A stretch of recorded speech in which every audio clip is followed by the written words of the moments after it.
Monsieur Couillard, distingués parlementaires et membres de l'exécutif, délégués au Conseil général du Parti libéral du Québec, mes chers amis, bonjour. Bienvenue au Conseil général, bienvenue au PLQ nouveau. Au PLQ nouveau, il y a de l'action.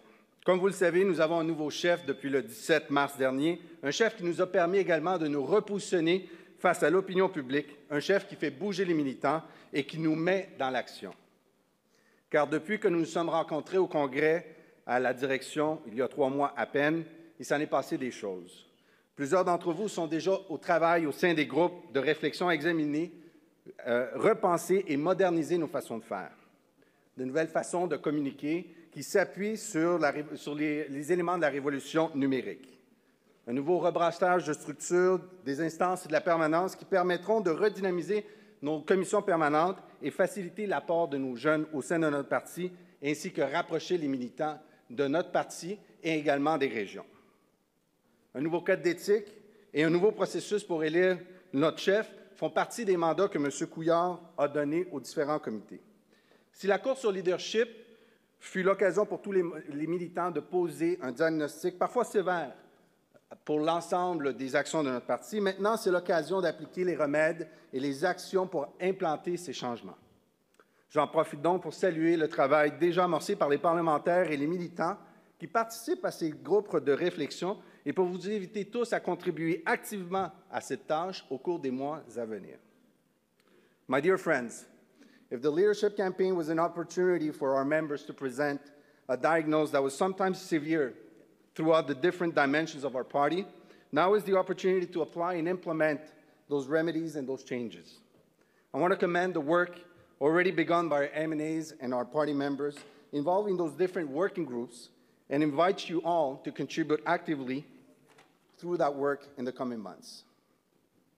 Repenser nos façons de faire n'est pas la seule tâche qui nous attend, aussi importante soit-elle. Il nous faudra aussi rajeunir notre programme politique et préparer la prochaine campagne électorale. Là aussi, il y aura des nouveautés. La prochaine campagne mettra en scène plusieurs nouveaux joueurs ainsi que des nouvelles règles de financement.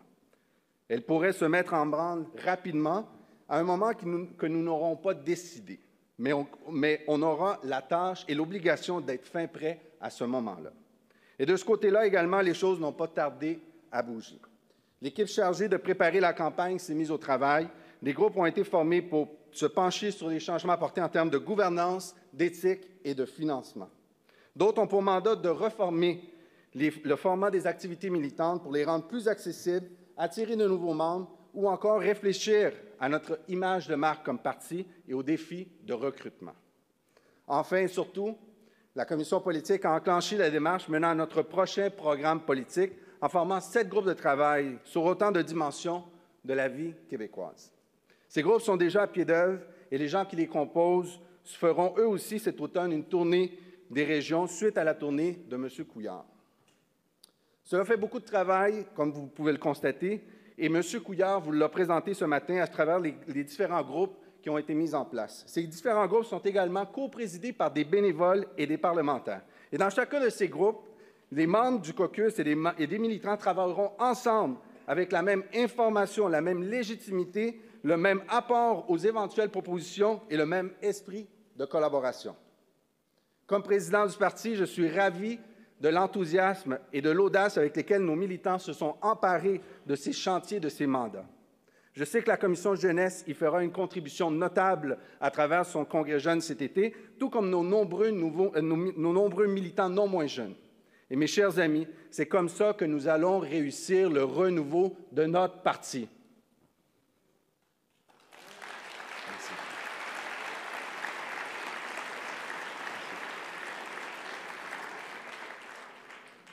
My friends, I want to talk to you today with the hope that we can enrich the debate by trying to invite and include Quebecers aged between the ages of 25 and 45. As you may know, this group of voters is sometimes difficult to get their support. Yet they are the key, I believe, that will give Quebecers and Quebec a stable and majority government. In many ways, their values are ours, liberal values. In too many ways, however, their concerns and perspectives of Quebec's future was out of sync with the image that we projected of our party. Mes chers amis, je veux vous parler aujourd'hui de l'espoir que je nourris, que comme parti, nous pourrons enrichir ce débat en s'efforçant d'inviter et d'inclure les Québécois âgés de 25 à 45 ans. Je ne vous apprendrai rien en affirmant qu'il s'agit là d'un groupe d'électeurs difficile à fidéliser. C'est pourtant la clé, je suis convaincu, qui donnera au Québec un gouvernement majoritaire stable. À bien des égards, leurs valeurs sont les nôtres, des valeurs libérales. À trop de chapitres, cependant, leurs préoccupations et leurs perspectives sur l'avenir du Québec apparaissent désynchronisées avec l'image que nous avons projetée de notre parti. Dans un aussi vaste groupe, il y a bien sûr toutes sortes de gens, toutes sortes de réalités. Mais comme ce groupe est le mien, je ne crois pas me tromper en affirmant qu'ils ont en commun 3 grandes perspectives. La conviction que les aînés l'ont eu plus facile qu'ils ne l'auront. La crainte de devoir payer les factures liées à l'endettement collectif et le virage démographique. Et l'impression que les services publics ont été conçus sans considération pour la réalité des familles d'aujourd'hui. La génération des 25 à 45 ans n'est pas composée que de démographes. Ça ne les empêche pas, par contre, de savoir qu'il y aura bientôt plus de Québécois qui quitteront le marché du travail et ensuite le marché de l'immobilier, qu'il s'en trouvera parmi eux pour les remplacer. En constatant cela, ils ont tous la même réaction. Ils disent tous qu'il faudra être plus nombreux, à faute ou à intérêt d'être pas mal plus riches. En effet, le seul antidote au virage démographique se trouve dans l'accélération de la productivité et la création de la richesse dans tous les recoins de l'économie québécoise.